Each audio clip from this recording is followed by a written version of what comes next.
7वां अध्याय। मैं मातंगी देवी का ध्यान करता हूँ। वे रत्न जटित सिंहासन पर बैठकर पढ़ते हुए तोते का मधुर स्वर सुन रही हैं।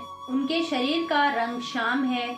वे अपने एक पैर कमल पर रखे हुए हैं और माथे पर अर्धचंद्र धारण करती हैं। कलहार फूलों की माला पहने वीणा बजाती हैं।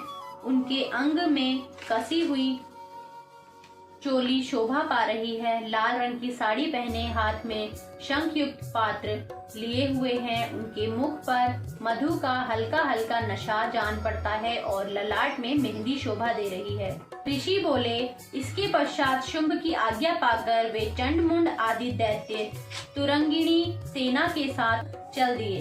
फिर गिरिराज हिमालय के सुवर्णमय ऊंचे शिखर पर पहुंचकर उन्होंने सिंह पर विराजमान देवी को देखा। वे ही मंद मंद मुस्कुरा रही थी। देखकर दैत्य लोग तत्परता से पकड़ने का उद्योग करने लगे। किसी ने धनुष ताना, किसी ने तलवार संभाली और कुछ लोग देवी के पास आकर खड़े हो गए। तब अंबिका को उन शत्रुओं पर बड़ा क्रोध हुआ। उस समय क्रोध के कारण उनका माला पड़ा था। ललाट में भौहें वक्र हो गईं। तब वहां से तुरंत विकराल मुखी काली प्रकट हुई, जो तलवार और पाशा लिए हुए थी। विचित्र खटवांग धारण किए और चीते की चमड़ी की साड़ी पहने नर मुंडों की माला से अलंकृत थी। उनके शरीर का मांस सूख गया था, केवल मात्र अस्थि पंजर शेष था, जिससे वे अत्यंत भयंकर जान पड़ती थी। उनका मुख विशाल था। जीभ लपल पाने के कारण वे और भी डरावनी प्रतीत होती थी।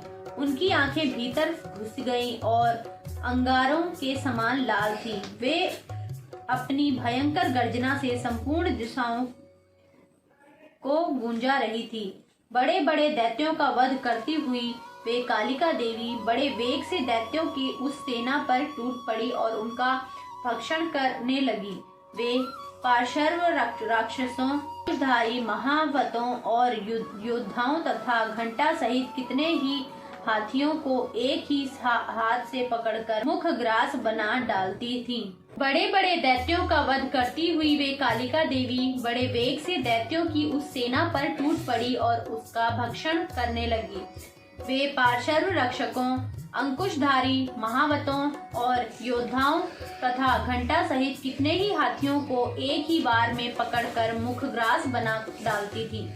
किसी को बालों से पकड़ लेती, किसी को गला दबोच देती, किसी के पैरों से कुचल डालती और किसी को छाती के धक्के से गिराकर मार डालती थी। वे असुरों के फेंके हुए बड़े बड़े अस्त्र शस्त्रों को मुंह में पकड़ लेती और रोष में भरकर उनको दांतों से चकनाचूर कर देती। काली ने बलवान एवं दुरात्मा दैत्यों की वह सारी सेना खत्म कर डाली, खा डाली और कितनों को मार भगाया। कोई तलवार के घाट उतारे गए, कोई खटवांग से पीटे गए और कितने ही असुर दांतों के अग्रभाग से कुचले जाते मृत्यु को प्राप्त हुए। इस प्रकार देवी ने असुरों की उस समस्त सेना को क्षण भर में धराशायी कर दिया। यह देख चंड उन अत्यंत भयानक काली देवी की ओर दौड़ा और महादैत्य मुंड ने भी अत्यंत भयंकर बाणों की बौछार से हजारों बाण चलाए हुए चक्रों से उन भयानक नेत्रों वाली देवी को आवृत कर दिया।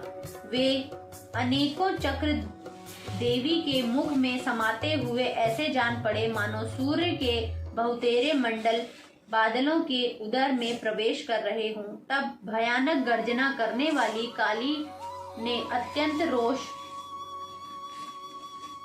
में भरे विकट अट्टहास किया। उस समय उनके विकराल रूप के भीतर कठिनता से देखे जा सकने वाले दांतों की प्रभा से भी वे अत्यंत उज्जवल दिखाई देती थी। सिंह पर से उठकर चंड पर हमला किया और उसके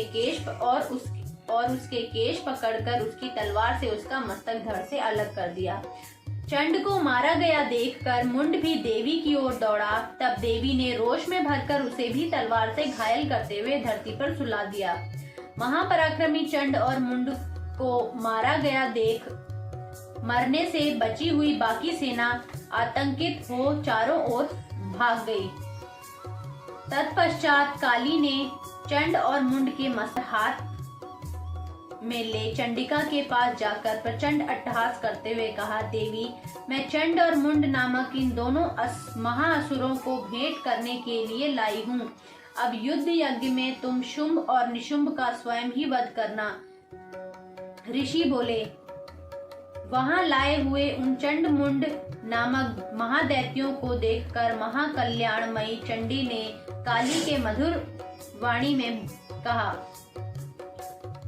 देवी, तुम चंड और मुंड को लेकर मेरे पास आई हो, इसलिए संसार में चामुंडा देवी के नाम से तुम विख्यात होगी।